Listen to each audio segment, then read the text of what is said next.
하나님께서는 우리에게 언약을 주셨습니다. 하나님은 그 언약을 한 번도 잊은 바 되지 않으십니다. 하나님은 또한 그 언약을 반드시 지키시고 성취시키시는 신실한 분이십니다. 오늘 본문 속에 보면 하나님께서 그분의 언약을 어떻게 성취하실 것인가에 대한 이야기를 우리들에게 전해주고 있습니다.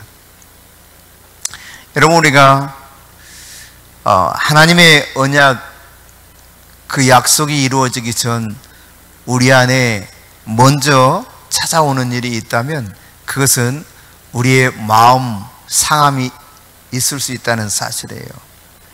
오늘 9절 말씀에 보면 이렇게 기록하고 있죠. 모세가 이와 같이 이스라엘 자손에게 전하나 그들이 마음의 상함과 가혹한 노역으로 말미암아 모세의 말을 듣지 아니하였더라.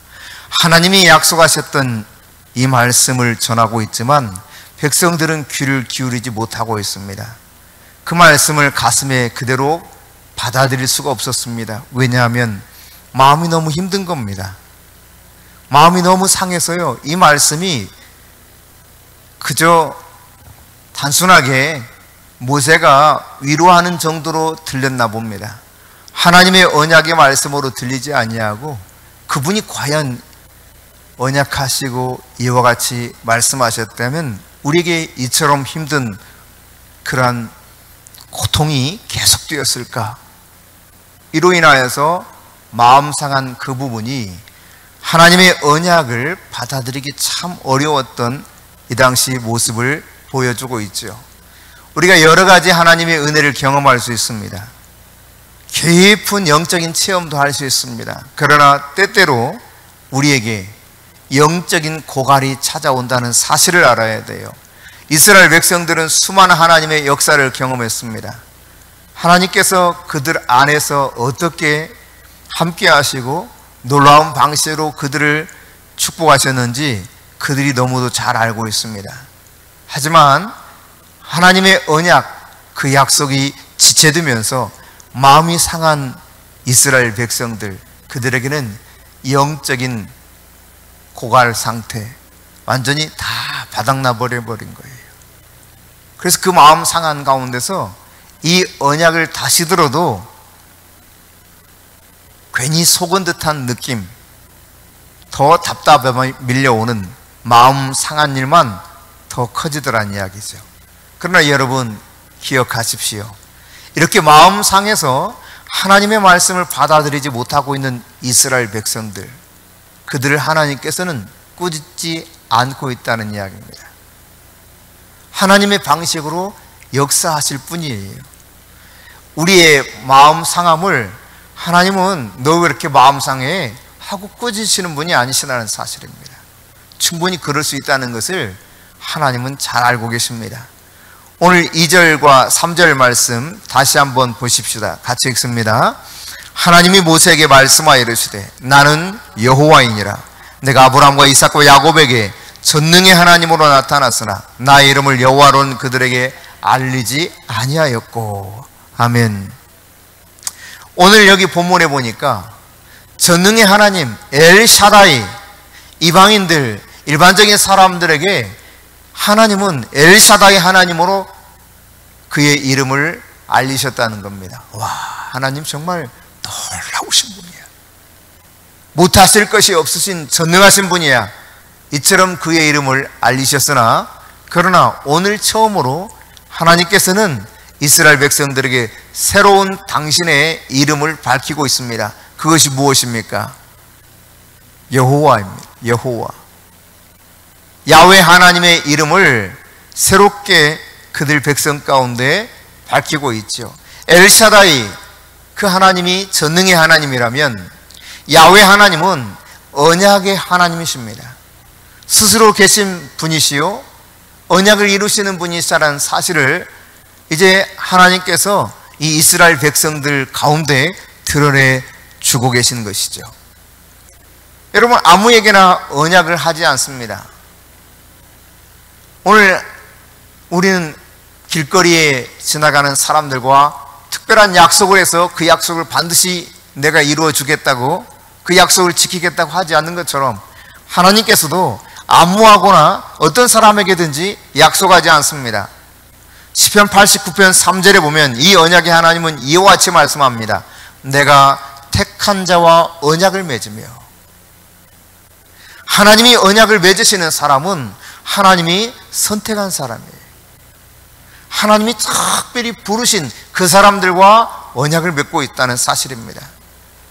그러니까 예수를 믿기 전 사람들은 어떤 하나님을 아는 것이냐? 엘샤다이 하나님, 전능하신 하나님을 아는 것이죠.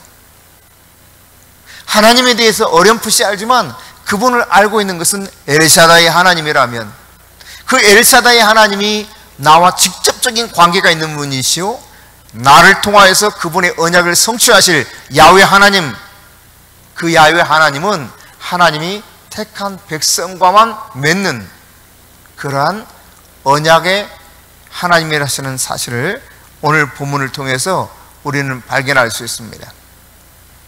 하나님은 택한 이스라엘 백성들에게 오늘 본문에서 세 가지를 언약해 주고 있습니다.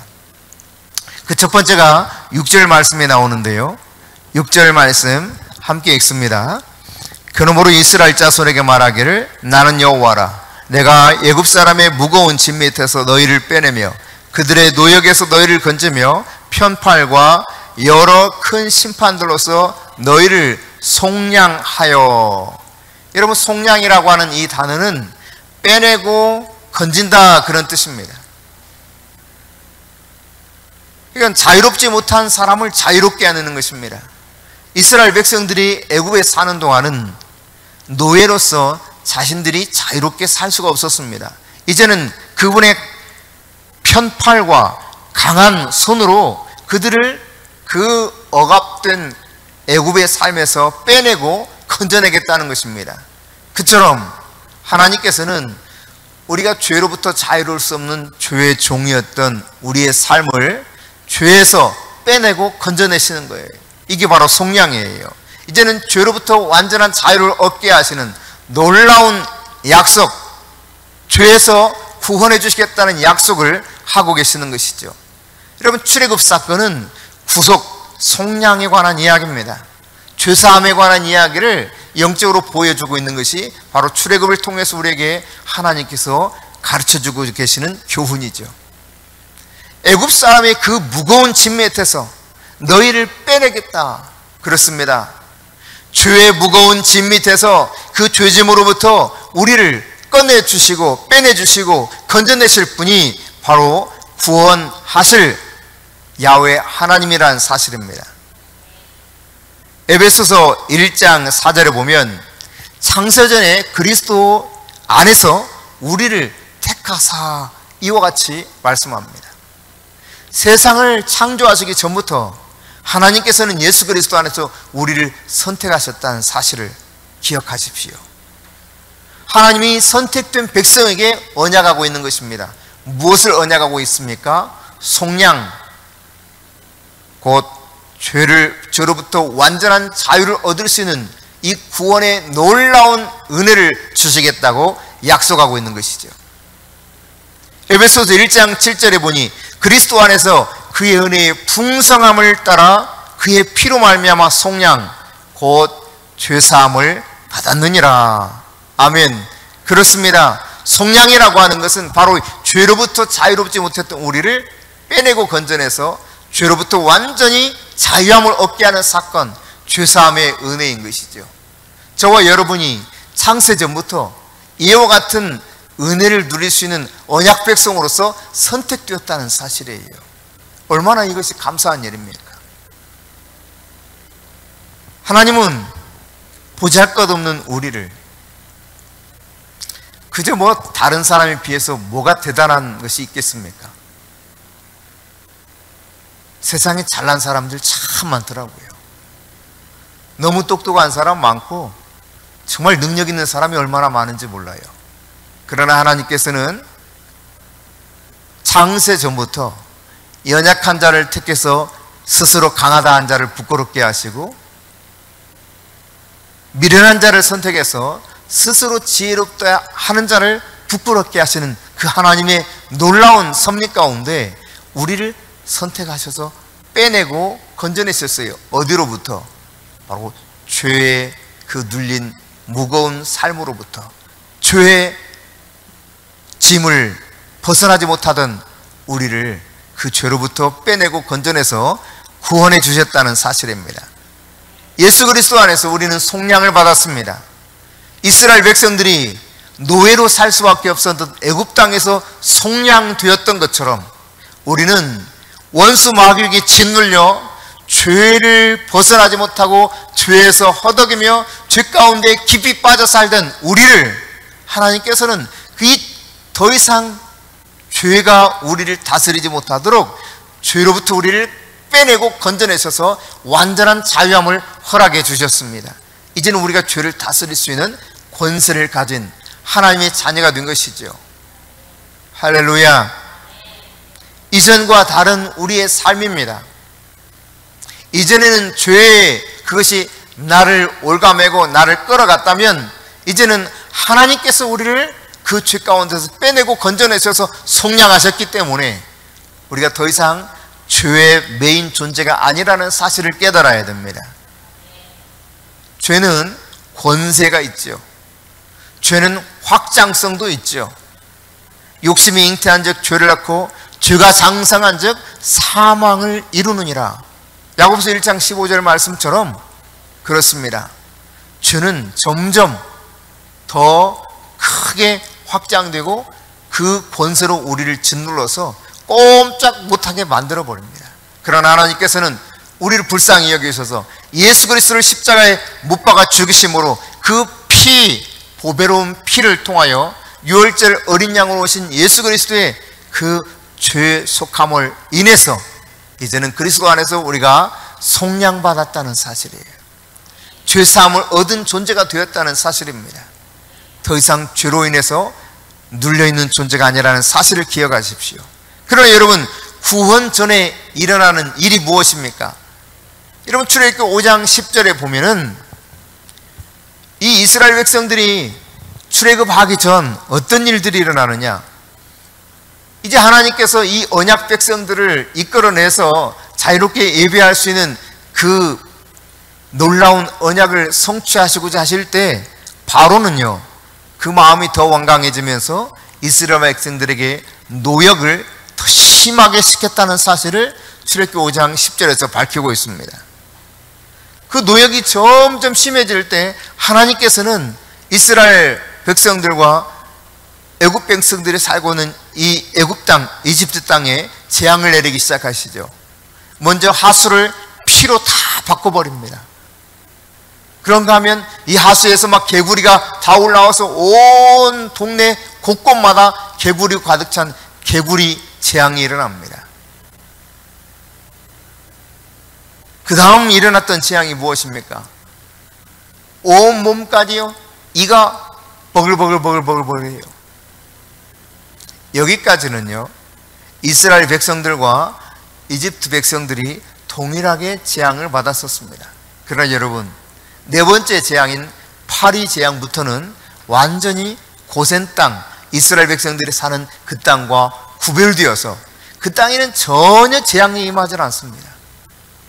마지막 10번째 재앙, 장자의 죽음이 있었던 그 재앙까지 이스라엘에 살고 있던 그 고센 땅에는 아무런 재앙이 없었다는 사실이에요.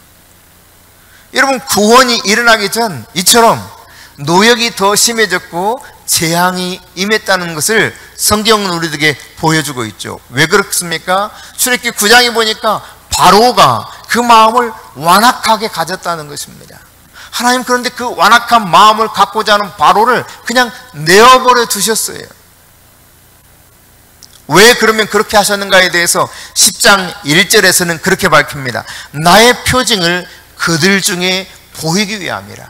하나님이 얼마나 놀라운 역사를 나타내시는가, 정말 하나님이 이 모든 일을 하고 계시는구나, 이 표징을 확실하게 이집트 땅에 살고 있는 그들 속에 보여주기 위해서 이처럼 바로의 마음을 완악하게 하셨다는 것이에요.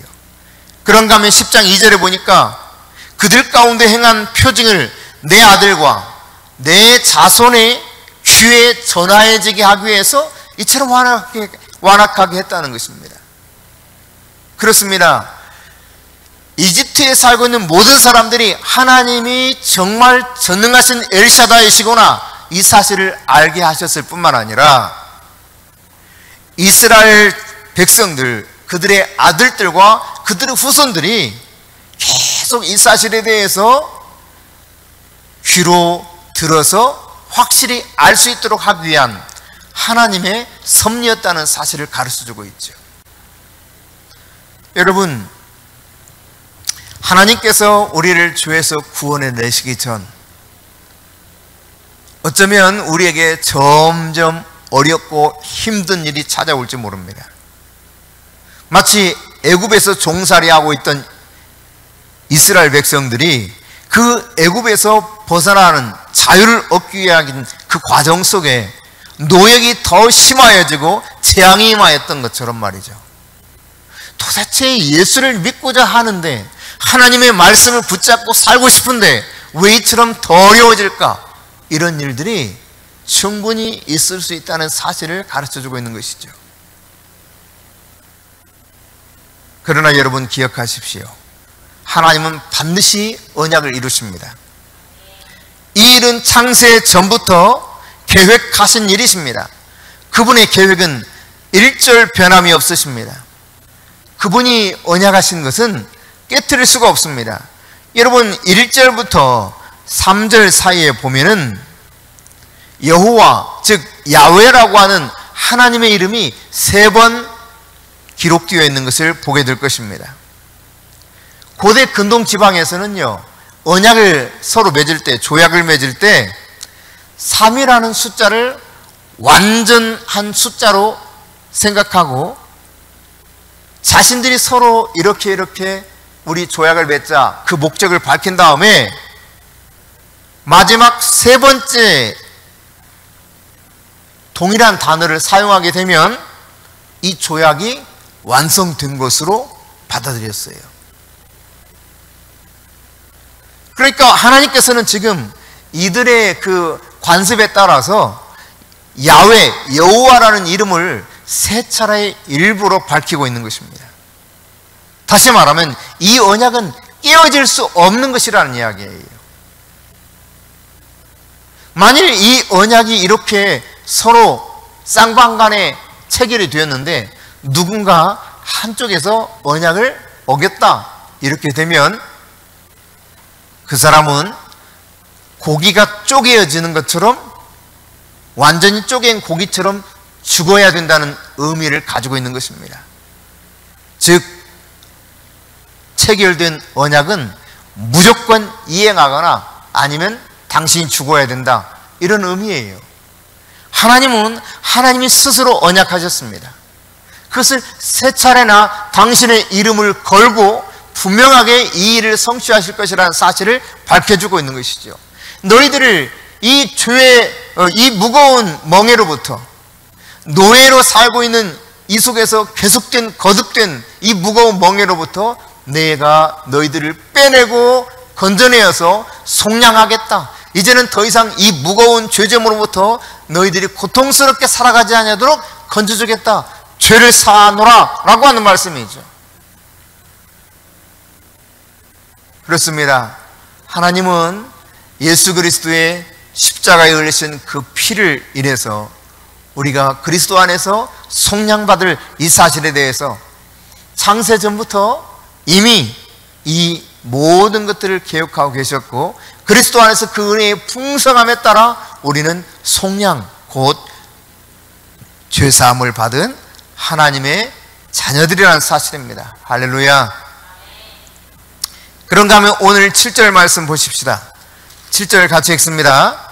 너희를 내 백성으로 삼고 나는 너희의 하나님이 되리니 나는 애굽 사람의 무거운 짐 밑에서 너희를 빼낸 너희의 하나님 여호와인 줄 너희가 알지라. 아멘. 여러분 너희를 내 백성으로 삼고 나는 너희의 하나님이 되리니 라고 말씀합니다. 영어 성경은 이것을 이렇게 표현하고 있죠. I am your God, you are my people. 내가 너희들의 하나님이고 너희들은 내 백성이라는 거예요. 이 말은 다르게 표현하면 임마누엘 하나님이라는 이야기입니다. 언제든지 내가 너희들과 함께 하겠다는 것입니다. 모든 환경 속에서 함께 하겠다는 것이에요. 우리의 주어진 환경 가운데 구원의 은혜를 베푸실 분이 하나님이라는 사실을 분명히 밝히고 있는 것입니다. 내가 너희들의 삶이 환경이 어떻든 너희들을 내가 이 너희들의 주어진 환경 가운데 내 백성 된 너희들 내가 책임진다. 내가 너희들을 그 환경 속에서 구원해 내신다 라고 하는 약속인 것입니다. 여러분, 출애굽기 15장을 보면 하나님께서 수르광야 사흘길 가다가 그들이 먹을 물이 없게 되죠. 물이 있는데 맛을 보니 쓴물이었습니다. 마라의 물이었습니다. 그러나 하나님께서는 그 물을 단물로 바꾸셔서 풍성히 그 물을 먹고 마실 수 있게 해주셨던 걸 보게 됩니다. 그런가 하면 출애굽기 15장 26절에는 나 여호와는 치료하는 여호와시니 라고 말씀하고 있습니다. 어떠한 질병도, 애굽 사람에게 있었던 어떠한 질병도 이스라엘 백성들, 선택된 그들을 괴롭힐 수 없다는 사실을 가르쳐주고 있죠. 뿐만 아니라 출애굽기 15장 27절에 보니까 그들이 다다른 곳에 엘림이었는데 이 엘림에는 물샘 10들과 종려 70그루가 쭉 펼쳐져 있는 곳이었습니다. 그들의 필요 충분히 공급받을 수 있는 은혜의 장을 열어주신, 부요하게 하신 하나님이라는 사실을 가르쳐주고 있어요. 뿐만 아니라 일용할 양식을 주셨던 분이 바로 우리의 환경 가운데 우리와 늘 동행하셨던 임마누엘 하나님이라는 사실을 출애굽기 16장을 통해서 만나와 메추라기가 늘 공급되는 이 은혜를 저희들에게 보여주면서 내가 너희의 하나님이고 너희는 내 백성이다라는 사실을 확인시켜주고 있죠. 그뿐만 아닙니다, 여러분. 출애굽기 17장에 보면 르비딤이라는 곳에 도착했는데 또 물이 없습니다. 물 때문에 이스라엘 백성들이 원망하죠. 그때 하나님께서는 호렙산의 반석 하나를 가리키십니다. 그리고 모세에게 바로 그 반석, 더 락, 다른 반석이 아닙니다. 그 반석을 치라 그랬습니다. 그런데 이것을 나중에 성경에 보니까 그 반석은 곧 그리스도라라고 표현하고 있지요. 그 반석을 치니 그 반석에서 반석이 둘로 쪼개졌고 그 반석 사이에서 물이 쏟아져 나오는데, 솟구쳐 나오는데 충분히 200만 명이 먹고 마실 수 있는 넉넉한 물이 솟구쳐 나왔습니다.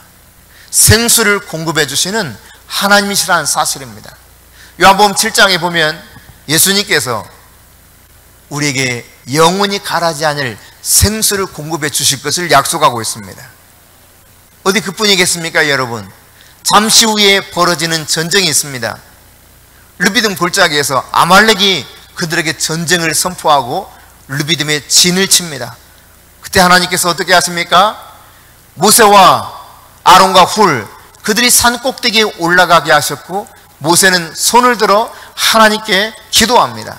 그 손이 지쳐서 내려올 때면 이스라엘이 패했으나 그러나 그 손이 올라가면 이기게 되었어요. 이 사실을 옆에서 지켜보던 아론과 훌이 이 전쟁은 여호와께 달려있구나 동일하게 깨닫고 큰 돌을 가져다 모세를 앉게 하고 양옆에서 모세의 손을 들어서 내려오지 않게 하시며 결국 전쟁이 완전한 승리로 끝나게 하는 장면을 소개해 주고 있습니다. 승리케 하시는 하나님이심을 분명히 보여주고 있죠. 그렇습니다, 여러분. 언약 백성, 하나님이 선택한 I am your God, you are my people이라고 표현하는 이 하나님의 언약은 모든 환경 가운데서 내가 너를 책임질 것이고 내가 너를 구원할 것이라는 놀라운 하나님의 약속인 것이에요. 그러나 여러분 기억하십시오. 이것은 모든 사람에게 해당되는 것이 아니에요. 언약의 백성들에게 하나님의 약속을 받은 그 사람들에게 유효한 언약이라는 사실인 것입니다. 우리가 이 언약 아래 살아가면서 이 언약에 담긴 임마누엘 하나님, 모든 환경으로부터 우리를 지키시고 도우시는 그 하나님의 은혜를 누릴 수 있기를 축복합니다. 누가 이런 하나님의 언약을 그대로 받아 누릴 수 있는 백성이 되는 것입니까? 여러분 잠시 출애굽기 19장을 보도록 하겠습니다. 출애굽기 19장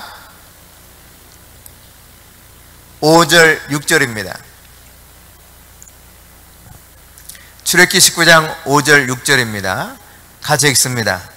세계가 다 너에게 속하였나니 너희가 내 말을 잘 듣고 내 언약을 지키면 너희는 모든 민족 중에서 내 소유가 되겠고 너희가 내게 대하여 제사장 나라가 되며 거룩한 백성이 되리라. 너는 이 말을 이스라엘 자손에게 전할지니라. 아멘. 여러분 창세기 12장에 보면 갈대아 우르에 살고 있던 아브라함을 이끌어내신 분이 하나님이십니다. 그 하나님께서 아브라함에게 약속하셨죠. 그 이름이 창대케 될 것이고 그가 복이 될 것이다. 그를 통하여서 모든 민족이 복을 얻을 것이다 했습니다. 개인적인 차원에서 아브라함에게 언약해 주셨다면 오늘 방금 읽었던 이 말씀은 민족적 차원에서 언약을 확대시켜 주고 있다는 사실이에요.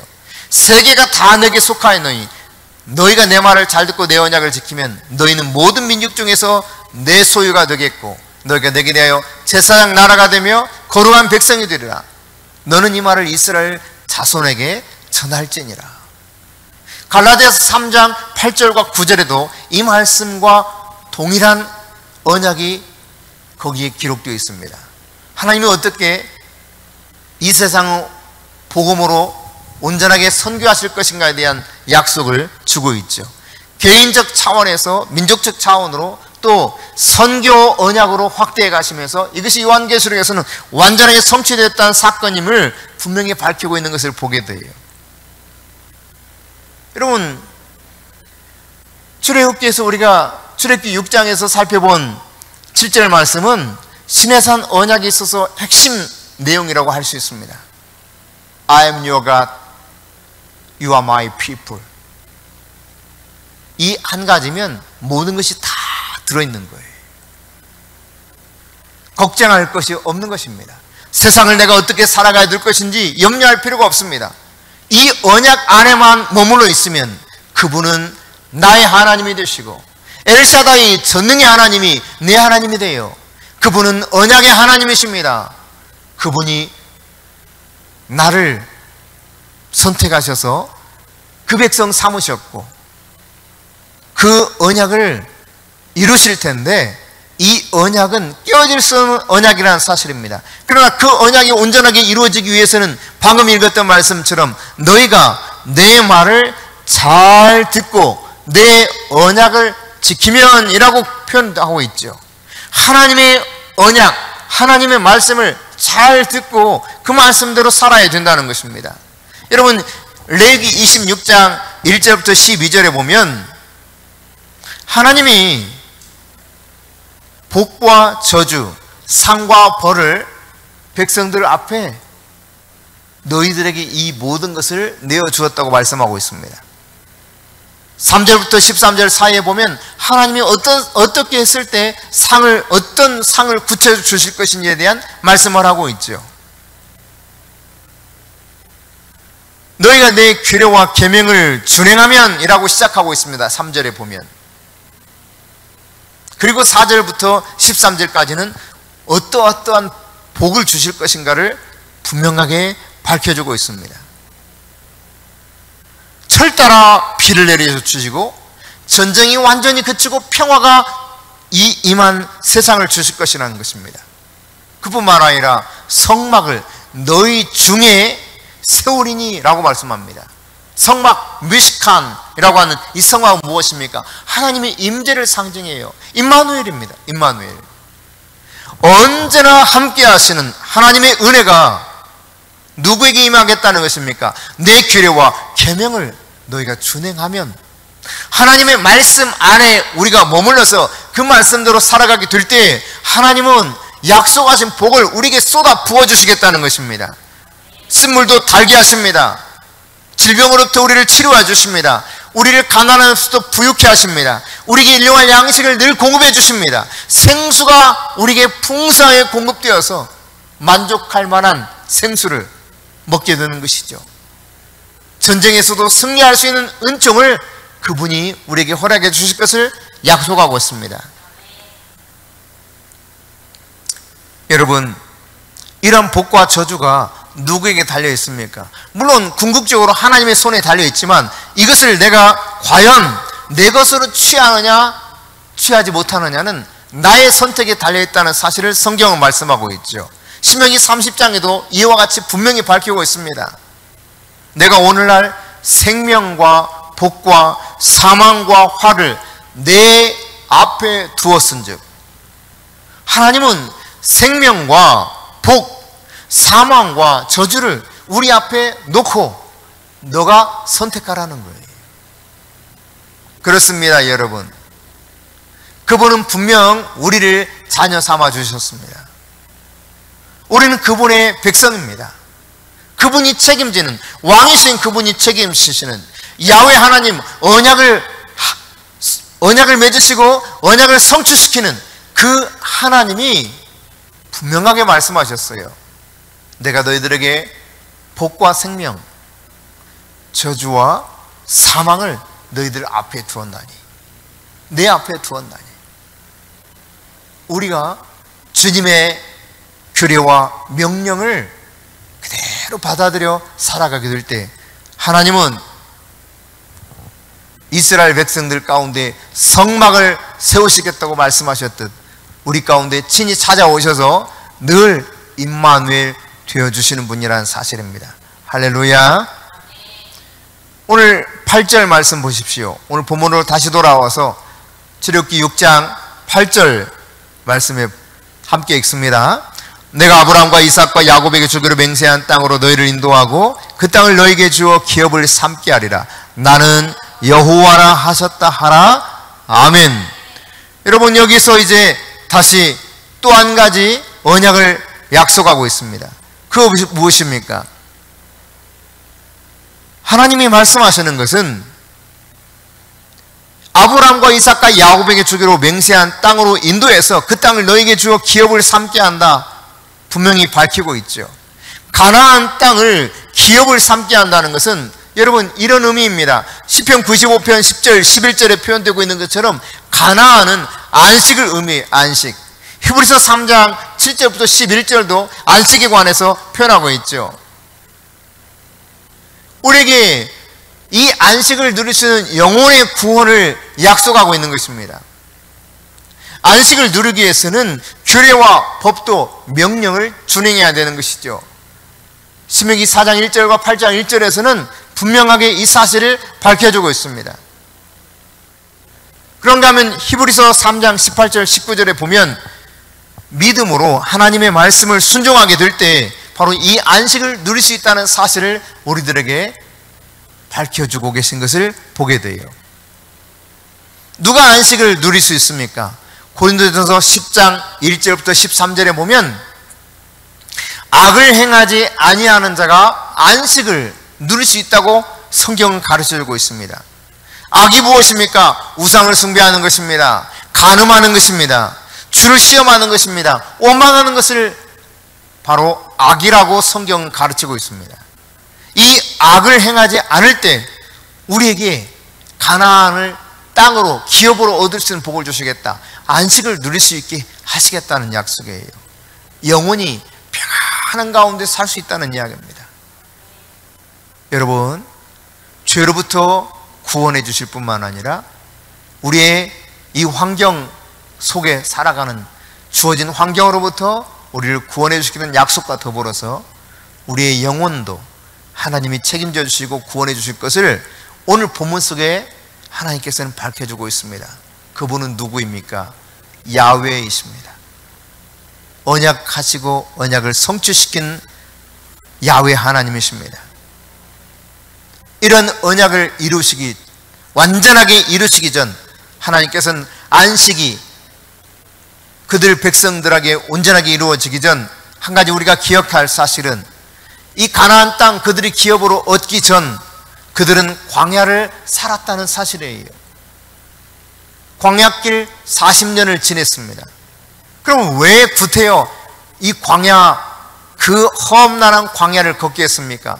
신명기 8장 1절부터 3절에 보면은 이 광야를 얻게 하신 하나님의 뜻이 분명히 밝혀지고 있습니다. 그것은 너희를 낮추고 시험하여 모든 말씀으로 사는 줄을 너로 알게 하려 하심이라. 할렐루야. 여러분, 우리는 이 땅을 살아가면서 떡으로 사는 줄 알아요. 다르게 표현하면 돈으로 사는 줄 안다는 이야기입니다. 신명기 8장 바로 그 말씀이에요. 사람이 떡으로만 사는 것이 아니라 오직 하나님의 입에서 나오는 말씀으로 말미암아 살리라. 낮추시고 시험하여서 광야길을 걷게 하신 이유가 무엇인가? 바로 인간이 그렇구나, 하나님의 모든 말씀으로 산 존재가 나 자신 하나님의 백성이로구나, 이것을 깨닫게 하려 하심이라는 사실이에요. 오늘 이 땅은 만모니즘이 팽배합니다. 돈이면 무엇이든 다 가능하다고 생각하게 만듭니다. 그러나 하나님은 말씀하고 있습니다. 너희들에게 진정한 가나안이 주어지기를 원하느냐? 너희들에게 그 영혼의 안식이 주어지기를 원하느냐? 안식에 들어가지 못하고 누리지 못했던 사람들이 왜 그랬는가? 왜 광야길을 통과하지 못했는가? 그들은 낮추고 시험하여서 모든 말씀으로 말미암아 살게 하시는 하나님의 의도를 외면해버렸던 것이죠. 바로 이것이 그들이 안식을 누리지 못했던 분명한 이유라는 사실을 가르쳐주고 있습니다. 저와 여러분이 그리스도 예수 안에서 하나님의 자녀가 되는 놀라운 권세를 얻은 사람들입니다. 죄로부터 완전한 자유를 얻었죠. 이스라엘 백성들이 애굽에서 종살이로부터 자유롭지 못했을 때 그들을 빼내고 건져내어서 속량해 주셨던 것처럼 우리를 원수 마귀가 죄 가운데 주물주물 마음대로 했던 이러한 삶, 거기서 빠져나오지 못하고 계속 점점 조여가던 우리 인생, 하나님은 십자가에 달신 예수 그리스도의 그 은혜로 말미암아 그 가운데서 우리를 빼내고 건져내서 속량해 주셨습니다. 죄로부터 자유케 해주신 거예요. 이 언약이 우리에게 주어졌습니다. 여러분, 그러나 환경은 녹록하지 않지요. 하지만 여러분 염려하지 마십시오. I am your God, you are my people. 하나님이 우리와 함께 하십니다. 모든 환경 가운데서 건져내어 우리를 구원해 주실 것입니다. 분명한 또 하나의 사실은 가나안이 우리에게 약속되었다는 사실이에요. 안식, 영원한 안식, 그것이 우리에게 주어진 최종적인 하나님의 언약입니다. 이 안식을 누리기 위해서는 하나님께서 우리를 낮추시고 시험하는 이 과정이 있다는 사실을 꼭 기억하십시오. 모든 말씀으로 사는 존재로구나, 이 사실을 우리가 인정하고 받아들일 때까지 우리는 광야길을 걸어갈 수 있다는 사실을 깨달아야 될 것입니다.